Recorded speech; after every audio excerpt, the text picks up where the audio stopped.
everybody. My name is X Gonzalez. I used to be known as Emma, but now I go by X, and I use they, them pronouns. Happy Pride.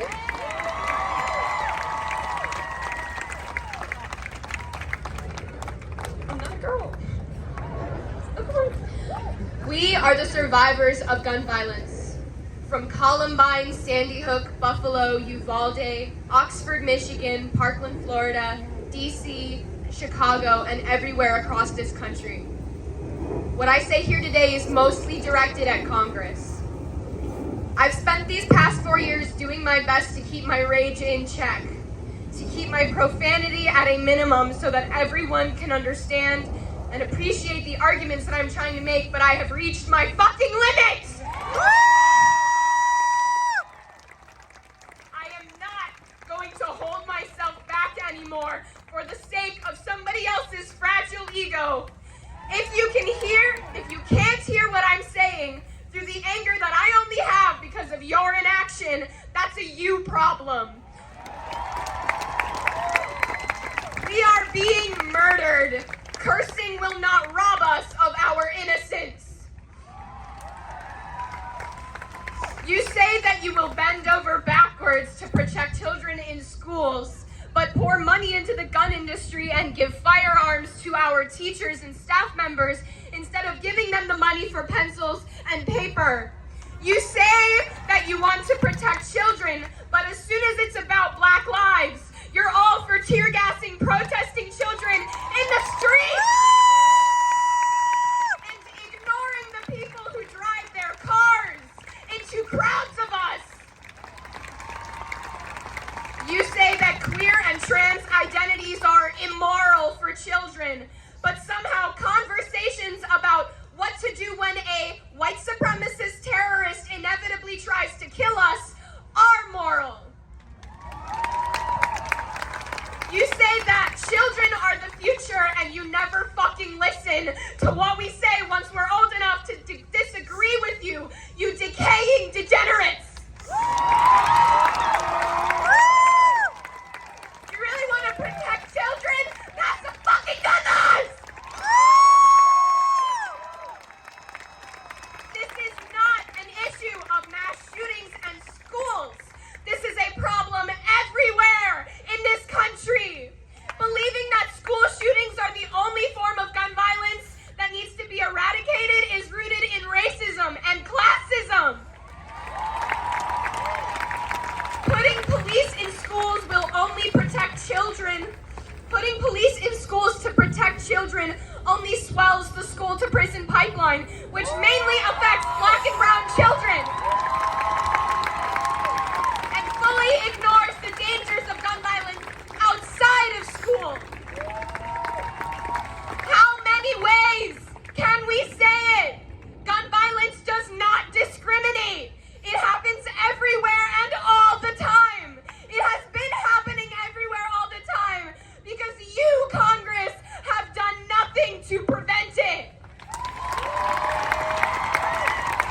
You have decided that gun violence is a fact of life, a natural disaster on par with tornadoes, hurricanes, and wildfires.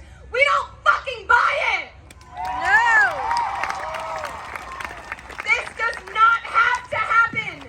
We have watched other countries enact quick change in the face of gun violence over the decades, and you know something? It worked! We watched it work! It's not that difficult! If you are a congressperson who thinks that we cannot pass gun laws in this country because it's against the Constitution and America is a place for freedom, I bet you inject disinfectant. I was trying not to curse at the time I wrote this, and I changed some swear words for insults. We are living in a country with a backsliding and flawed democracy. And while you think that this is the founding fathers' dream come true, you've actually aided and abetted an ever-growing American nightmare that plagues everyone currently alive. Our government can't keep its hands off women's bodies. The poor and homeless are systematically rejected from society as the rich get unbelievably richer. Refugees are subject to racist attacks, and white supremacist terrorist insurrection almost killed a lot of you in office currently. Did you fucking forget that? If any of this had happened in another country, you would have used it as an excuse to colonize and drop bombs. But when it happens here, you replicate it and maintain. You think we don't see that? You want to be helpful? You want to make this world a better place, Congress?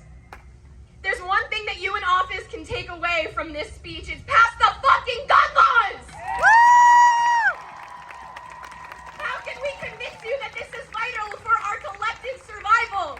Do you honestly think things are okay like this? Do you honestly think this is a good place to live? You might be wondering, X, I haven't heard from you much these past 4 years. What have you been doing? Why aren't you on Twitter? I've seen your colleagues around. The answer is very simple. If you don't have anything nice to say, don't say it. Everything that I have said now is stuff that I've said before. I didn't want to add anything same old to the conversation when nothing has changed. I'm not going to clutter the timeline with my unhinged ravings. My PTSD has me feeling suicidal thoughts that I've managed to very positively turn towards anger instead, and that's what I'm doing here today.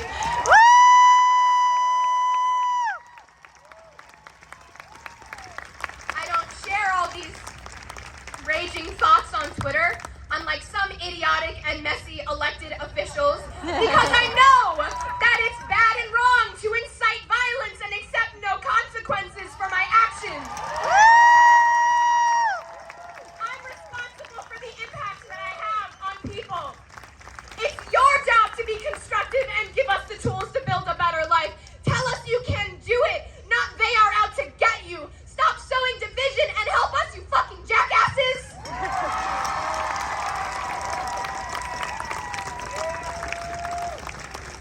Thanks to us, we've already got your biggest obstacle to passing gun laws out of the way, the NRA.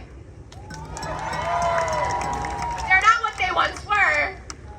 Thanks to us, the NRA, which was an organization that was very publicly holding you hostage with terrorist threats and embarrassing propaganda, no longer has the hold on you that it used to, Congress. You could have made some real change in the past 4 years and shown them who's boss. Take the checks that they wrote you and not cash them. But that's just me. I see people suffering and try to help. I see problems with relatively simple solutions and try to fix them. Again, that's just me. It's kind of embarrassing, though, to be this adamant that there is no problem and there is no reason to pass gun laws. We saw you cash those checks. We know that you know gun violence is an issue. We brought the topic to you with international attention and resources 4 years ago. We as children did the heavy lifting for you.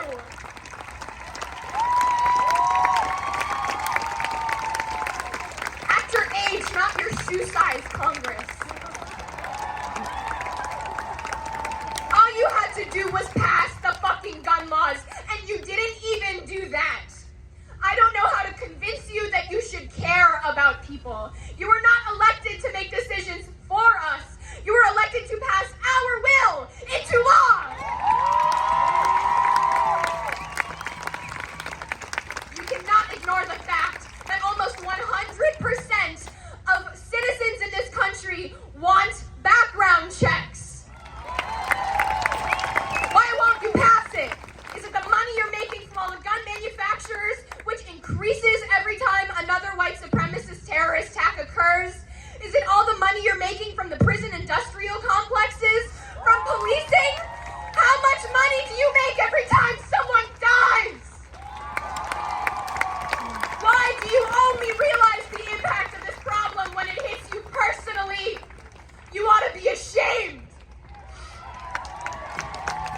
Now you may feel offended, Congress, at the tone of voice that I have used towards you. You may say that I've shown my true colors and should no longer be listened to as a force for peace. But I am not speaking for people to listen to me. We're all in agreement about this. We feel the same way. I'm preaching to the choir. I'm speaking directly to you, Congress. There is no peace in this country. Not change. I am sick of watching you people play political games like this is a TV show. I will not